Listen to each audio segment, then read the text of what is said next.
ನಮಸ್ಕಾರ ಎಲ್ಲರಿಗೂ. ನಾನು ಇವತ್ತು ಹೇಳ್ಕೊಡ್ತಾ ಇದ್ದೀನಿ ಉತ್ತರ ಕರ್ನಾಟಕ ಸ್ಪೆಷಲ್ಲು ಜೋಳದ ರೊಟ್ಟಿ. ರೊಟ್ಟಿ ತಿನ್ನವ ಗಟ್ಟಿ, ತುಂಬ ಕ್ರಿಸ್ಪಿಯಾಗಿರುತ್ತೆ ನೋಡಿ. ರೊಟ್ಟಿನ ಚೆನ್ನಾಗಿ ಬೇಯಿಸು ಇಟ್ಟು ಅಂದರೆ 1 ತಿಂಗಳ ತನಕ ಆರಾಮ್ಸೆ ತಿನ್ನಬಹುದು. ತುಂಬ ಕ್ರಿಸ್ಪಿಯಾಗಿ ಇರುತ್ತೆ. ಮಾಡೋ ರೀತಿನೂ ಹೇಳ್ಕೊಡ್ತೀನಿ, ಫಾಲೋ ಮಾಡಿದ್ರೆ ಗೊತ್ತಾಗ್ಬಿಡತ್ತೆ. ಸಡನ್ನಾಗಿ ರೊಟ್ಟಿ ಮಾಡ್ತೀನಿಯಪ್ಪ ಅಂತಂದರೆ ಬರಲ್ಲ, ಸ್ವಲ್ಪ ಪ್ರಾಕ್ಟೀಸ್ ಮಾಡಬೇಕಾಗುತ್ತೆ. ಫಸ್ಟಿಗೆ ಜೋಳದ ಹಿಟ್ಟನ್ನು ಜರಡಿ ಮಾಡ್ಕೊಳ್ಳಿ, ಆಮೇಲೆ ಕುದಿಯುವ ನೀರು ಹಾಕ್ಕೊಳ್ಳಿ. ಅದರೊಳಗೆ ನಾನಿಲ್ಲಿ ಒಂದು 5-6 ರೊಟ್ಟಿಗೆ 1 ಕಪ್ದಷ್ಟು ಬಿಸಿ ನೀರು ಇಟ್ಟಿದ್ದೆ, ಅದರಲ್ಲಿ ಅರ್ಧ ಕಪ್ ಅಷ್ಟೇ ಹಾಕಿದ್ದೀನಿ. ಆಮೇಲೆ ತಣ್ಣೀರು ಹಾಕಿಬಿಟ್ಟು ನಾನು ನಾದ್ತಾಯಿದ್ದೀನಿ. ಸ್ವಲ್ಪನೇ ನೀರು ಹಾಕಿಬಿಟ್ಟು ನಾದಬೇಕು, ಇಲ್ಲಾಂದರೆ ತೆಳ್ಳಗಾಗ್ಬಿಡತ್ತೆ. ನೋಡಿ, ನೀವು ಎಷ್ಟು ಚೆನ್ನಾಗಿ ನಾದ್ತೀರಾ ಅಷ್ಟು ರೊಟ್ಟಿ ಚೆನ್ನಾಗಿ ಬರುತ್ತೆ. ಸ್ವಲ್ಪನೇ ನೀರು ಹಾಕಿ ನಾದ್ತಾ ಇರಬೇಕು.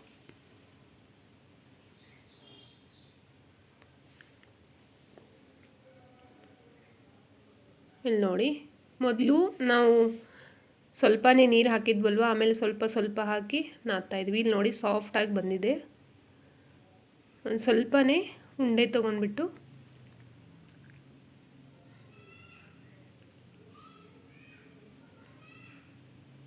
ತೆಳ್ಳಗೆ ನಾವು ರೊಟ್ಟಿ ಬಡಿಬೇಕು. ಒಂದು ಸಣ್ಣಗೆ ಉಳ್ಳೆ ತೊಗೊಂಡಿದ್ದೀನಿ.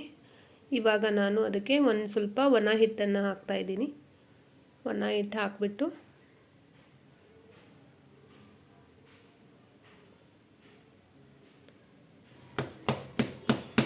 ರೊಟ್ಟಿ ಬಡಿಯಲು ಸ್ಟಾರ್ಟ್ ಆಗಿದೆ. ನೀವು ಎಷ್ಟು ಜೋರಾಗಿ ಬಡಿತೀರಾ ಅಷ್ಟು ತೆಳ್ಳಗಾಗತ್ತೆ. ನೋಡಿ, ನಾನು ನಿಧಾನವಾಗಿ ಬಡಿತಾ ಇದ್ದೀನಿ. ನೀವು ಸ್ಟಾರ್ಟಿಂಗ್ ಮಾಡೋರು ಸ್ವಲ್ಪ ಸ್ಲೋ ಆಗಿ ಪ್ರಾಕ್ಟೀಸ್ ಮಾಡ್ಕೊಳ್ಳಿ, ಇಲ್ಲಾಂದರೆ ಲಟ್ಟಿಸ್ಬಿಟ್ಟು ಮಾಡಬಹುದು. ಲಟ್ಸೋ ವಿಡಿಯೋ ಕೂಡ ಹಾಕ್ತೀನಿ. ನನಗೆ ರೊಟ್ಟಿ ಮಾಡೋ ವಿಡಿಯೋ ನನ್ನ ಫ್ರೆಂಡು ಹಾಕು ಅಂತ ಹೇಳಿದರು, ಅದಕ್ಕೋಸ್ಕರ ಹಾಕ್ತಾಯಿದ್ದೀನಿ. ಅವರು ಬೆಂಗಳೂರಲ್ಲಿರ್ತಾರೆ, ಅವ್ರಿಗೆ ಕಟ್ಟಿ ರೊಟ್ಟಿ ಅಂದರೆ ತುಂಬ ಇಷ್ಟ ಅಂತೆ. ಆದರೆ ಮಾಡೋಕ್ಕೆ ಬರಲ್ಲ, ಮಾಡೋ ವಿಧಾನ ಹೇಳ್ಕೊಡು ಅಂತಂದರು. ಅವ್ರಿಗೋಸ್ಕರ ಸ್ಪೆಷಲ್ಲು ವಿಡಿಯೋ ಮಾಡಿದ್ದೀನಿ. ಇಲ್ಲಿ ನೋಡಿ, ತೆಳ್ಳಗೆ ರೊಟ್ಟಿ ರೆಡಿಯಾಗಿದೆ. ಇವಾಗ ಹೆಂಚಲ್ಲೇ ಹಾಕ್ತಾಯಿದ್ದೀನಿ. ಗ್ಯಾಸ್ ಸ್ಲೋ ಮಾಡ್ಕೊಳ್ಳಿ. ಕಟ್ಟಿ ರೊಟ್ಟಿ ಮಾಡಬೇಕಾದ್ರೆ ಗ್ಯಾಸ್ನ ಸ್ಲೋ ಮಾಡ್ಕೋಬೇಕು. ಹಾಕಬೇಕಾದ್ರೆ ಒಂದು ಕಾಟನ್ ಬಟ್ಟೆ ತೊಗೊಂಡು ಅದನ್ನು ನೀರಲ್ಲಿ ಅದ್ಬಿಟ್ಟು ಒಂದು ಸ್ವಲ್ಪ ನೀರು ಹಚ್ಚಬೇಕು, ಇಲ್ಲಾಂದರೆ ಸೀಳ್ಬಿಡತ್ತೆ. ಅದಕ್ಕೆ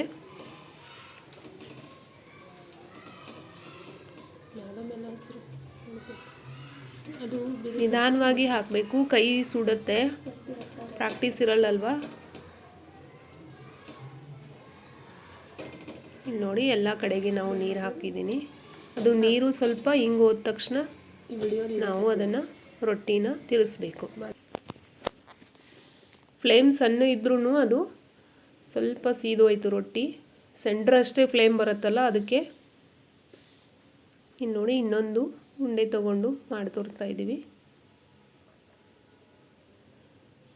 ಕಟಿ ಮಾಡಬೇಕಾದ್ರೆ ಸ್ವಲ್ಪ ರೊಟ್ಟಿನ ಅವಾಗವಾಗ ನೋಡ್ಕೊತಾ ಇರಬೇಕು, ಇಲ್ಲಾಂದರೆ ಕೆಳಗಡೆ ಸೀದೋ ಚಾನ್ಸಸ್ ಇರುತ್ತೆ. ನಿಧಾನವಾಗಿ ಬಡೀರಿ, ಪರವಾಗಿಲ್ಲ, ತೆಳ್ಳಗಾಗತ್ತೆ.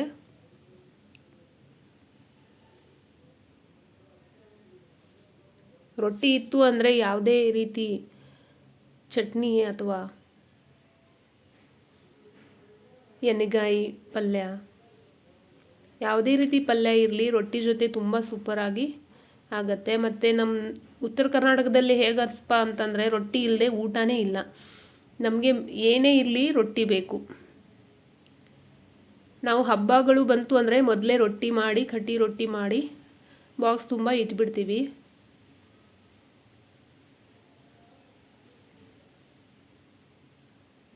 ನಿಧಾನವಾಗಿ ಬಡಿರಿ.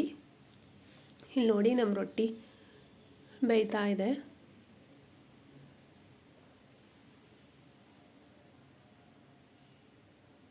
ಸ್ಟಾರ್ಟಿಂಗು ನೀವು ಫ್ಲೇಮ್ ಸ್ಲೋ ಅನ್ನೇ ಇಡಬೇಕು, ಆಮೇಲೆ ಫಾಸ್ಟ್ ಮಾಡಿಕೊಂಡ್ರೆ ಪರವಾಗಿಲ್ಲ.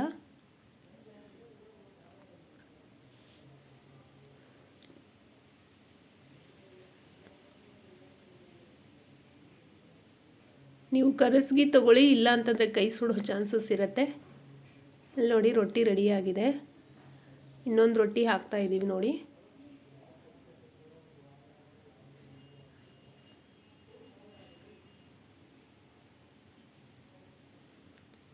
ತೆಳುವಾದ ಕಾಟನ್ ಬಟ್ಟೆನೇ ತಗೊಳ್ಳಿ, ನೀರು ಹಚ್ಚಲಿಕ್ಕೆ.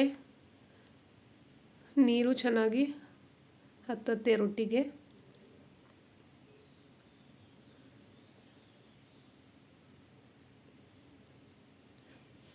ಒಂದು 1 ರಿಂದ 2 ನಿಮಿಷ ತನಕ ಹಾಗೆ ಬಿಡಬೇಕು, ಅದು ನೀರು ಒಂದು ಸ್ವಲ್ಪ ಇದು ಆಗೋ ತನಕ.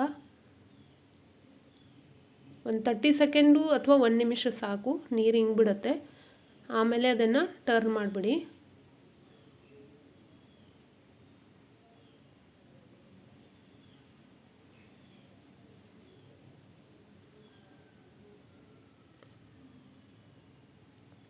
ರೊಟ್ಟಿ ಬಡಿತಾ ಹಾಗೆ ಅದನ್ನು ರೊಟ್ಟಿ ನೋಡ್ತಾ ಇರಬೇಕು.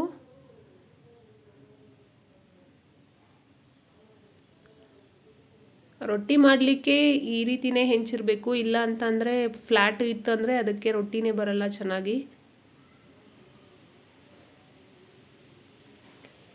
ಇಲ್ಲಿ ನೋಡಿ ನಮ್ಮ ಕಡ್ಡಿ ರೊಟ್ಟಿ ರೆಡಿ ಆಗ್ತಾ ಇದೆ.